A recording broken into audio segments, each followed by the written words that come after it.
আমরা রোড সেফটির জন্য কাজ করেই চলেছি এবং এর জন্য আমরা অ্যাওয়ারনেস করে থাকি। বিভিন্ন ক্ষেত্রে অ্যাওয়ারনেস করা হয় যে কিভাবে বিধি নিষেধ, রুলস রেগুলেশন যা আছে পথ চলার ক্ষেত্রে, গাড়ির ক্ষেত্রে, সাধারণ মানুষের ক্ষেত্রে, স্টিয়ারিং যাদের হাতে থাকে তাদেরও স্বাস্থ্য পরীক্ষা, চোখ পরীক্ষা, এগুলো বিভিন্ন রকম ভাবে আমরা করে থাকি। পুলিশ প্রশাসন করে, আমরাও করে থাকি।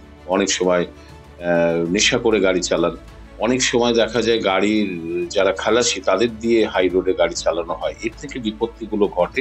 হাইওয়ে গুলোতেও একই রকম ভাবে যারা ট্রাক চালায় বিভিন্ন ধরনের সাইনেজ দিয়ে, বিভিন্ন ধরনের গার্ডরেল দিয়ে আমরা গতিকে নিয়ন্ত্রণ করার চেষ্টা করছি এবং পশ্চিমবঙ্গ একমাত্র রাজ্য যেখানে প্রথম স্পিড ম্যানেজমেন্ট পলিসি নেওয়া হয়েছে। যারা ট্রাক চালায়, মানে হাই রোডে যারা ট্রাক চালাচ্ছেন তাদের ওপরে আমরা আরো নজরদারি বাড়ানোর আমরা প্রচেষ্টা করব। এখানে ইলেকট্রনিক সার্ভিলেন্স দিয়ে আমাদের ট্রাফিক কন্ট্রোল করা হয়।